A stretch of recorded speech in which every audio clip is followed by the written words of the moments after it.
Ассалаумағалейкум, қалайсыздар? Каналға қош келдіңіздер, сіздермен бірге Мұрат. Достар, бүгінгі видео бір өтініш видео. Сіздерден қалай айтсам болады, сіздердің ойларыңызды білгім келіп тұр.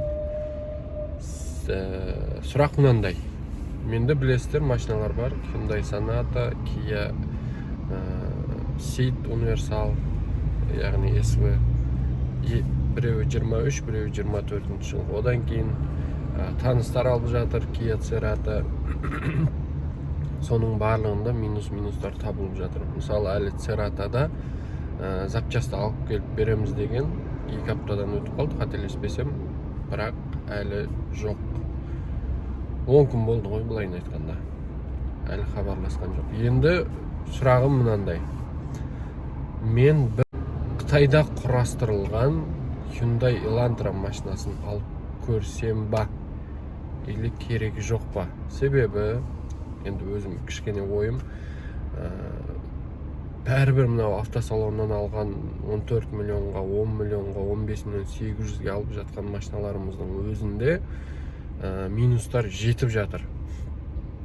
Sonata'да, келесі видеода көрсетемін, Sonata'да минустары бар. Жоқ емес, барлық машинада минус бар. Кейбіреулер капот қиысы, кейбіреулер колодка кетіп жатыр, заслонканы тазалау керек болып жатыр 8 мыңда. Ал енді Қытайда сол заттар бәлкім болмайтын шығар. Ол да турбо емес, 1.5 атмосферный, ал коробкасына келетін болса вариатор. Бірақ вариаторда не үшін шошимыз? Короллалар біраздан бері вариаторда жүреді ғой, деймін, Toyota Corolla бар ғой. Негізі көп машина бар ғой, бұрыннан бері вариатор айдап келе жатқан адамдар. Сол үшін сіздерден сұранатыным, сіздер қалай ойлайсыздар? Осы Қытай машинасын алып көріп берсек, арендаға немесе өзімізге. Енді бізде 2 комплектациясы бар екен, аттарын білмеймін, комплектация қалай аталатын, бірақ білем, люк бар, біреуінде полосатанитыны бар, екіншісі бір диодпен жанатын, ал кейбіреулері поворотник лампочка жай ғана. Сондай разницаларын көрдім, бірақ енді ештеңе айта алмай тұрмын, ойланып тұрмын. Соны бәлкім сіздердің араларыңызда 1 жылдан бері мініп жүрім, или жақында ғана алдым, или мені 1 жыл болды, мынандай минустар шығып жатыр, ала салып мынандай минустар шығып жатыр, сол сияқты колодка кетіп қалды, заслонканы тазалау керек, мынаны түсінбей жатырмыз, мынаны бәлкім ешкім таба алмай жүр деген, бәлкім сондай адамдар бар шығар, мен білмеймін. Бірақ әлі китайский Elantra'ны алып бір жамандаған адамды көрген жоқпын, бәлкім бар шығар. Соны кімде осы Қытайда құрастырылған Hyundai Elantra 2024, 2023, 2024 жылғы Hyundai Elantra машинасы бар. Соны көргім келіп тұр, соны өздеріңіз ойларыңызды айтсаңыздар. Мәке, болады, болмайды. Себебі мен ойлап тұрғаным, не үшін Қытайдың Elantra'сын алып көрейін деп жатырмын. Қытайдың Elantra'сының бағасы 8-ге де табуға болады, бірақ кішкене қиындау. 8-ден бастап 9-ға дейін. Автосалондар 9,5-дан сатып жатыр. Ал біздің өзіміздің Elantra, Kia Ceed, сол недегі машиналар, өзіміздікілер, олар, яғни дилер дейміз ба, олар 11 миллион, Kia Ceed, Cerato 14 миллион, 12 жарым, 13-тен басталады да 14-ке дейін барады. Одан кейін тағы не бар? Sonata 15 миллион, енді Sonata мен салыстырмай қойын. Elantra'ның өзі сол комплектациялар 14 миллион тұрады. Бірақ қараңыздар, бізде де қазір Elantra максимальный, ең соңғы комплектациясы ол да вариатор болу керек. 2 объем вариатор. Егер қателеспесем, бәлкім мен қателесіп жатқан шығармын. Кімде бар сондай Elantra? 2 көпті 2024 жылғы вариаторлар. Бар ма сондай, или өтірік па? тағы айтатыным, тағы сұрайтыным мынау запчас жағынан бар ғой, бөлшектер жағынан. Сынып жатса не болып жатыр? Катушка, тағы не дейміз, форсунка, солардың барлығы бізде сатылып жатыр ма, жоқ па? Солда сұрақ мені қатты мазалайды.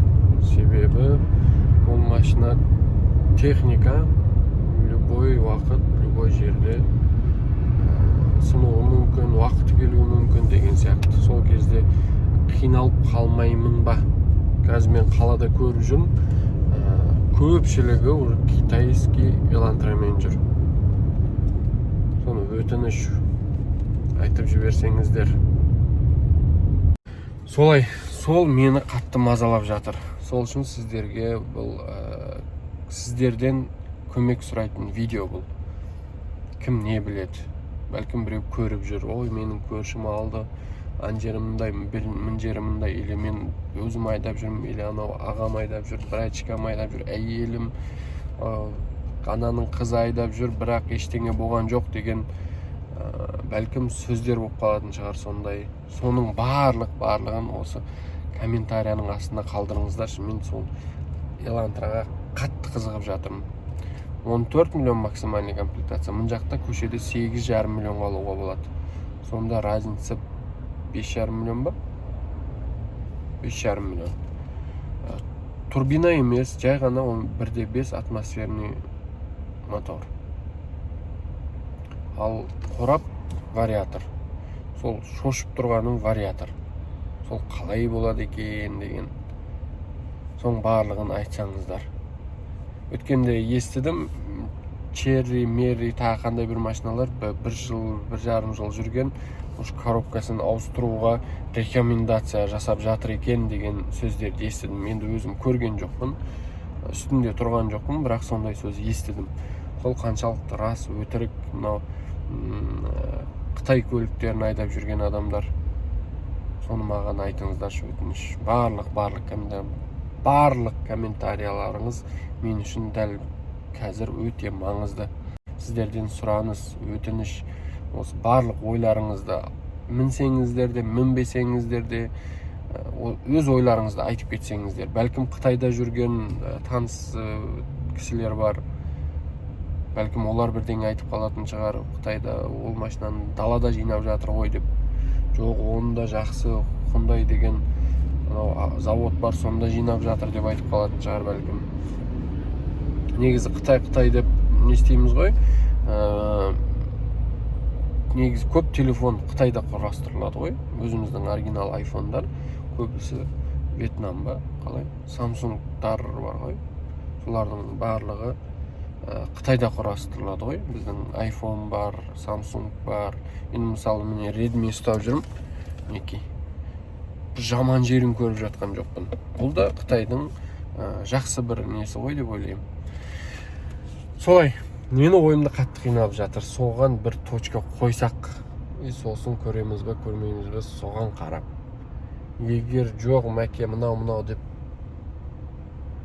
комментария бойынша жаман жағынан міне айдап жүрмін, көр, кел, мынау минустары бар деп айтатын болсам, бәлкім оны тоқтатамыз ол ойымызды. Достар, солай. Мінекей мен қазір өзім бұрынғы Цератамда жүрмін. Таңертең таксиге шығып 1-2 жұмыс бензинге. Сосын кешкісін кететін кезде по делам тағы басамыз. Енді қолымызға машина тиді. Енді қазір жұмысқа бара жатырмыз. Сағат таңғы 10 болды. Кішкене кешігіп жатырмын. Тезірек баруым керек. Солай, достар. Қазір 2 адам алып келдім. 2 де попутчик қой. По делам басып едім. Сондай болып қалды. Солай, достар. Достар, айтпақшы, мына каналға және Тарлан Парк Проға тіркеліңіздер. Тарлан Парктың номерін қалдырам, барлық акцияларды өздерінен біліңіздер. Жақсы, сау, саламатта болыңыздар, аман болыңыздар. Барлықтарыңызға рахмет. Комментарий күтем барлықтарыңызға.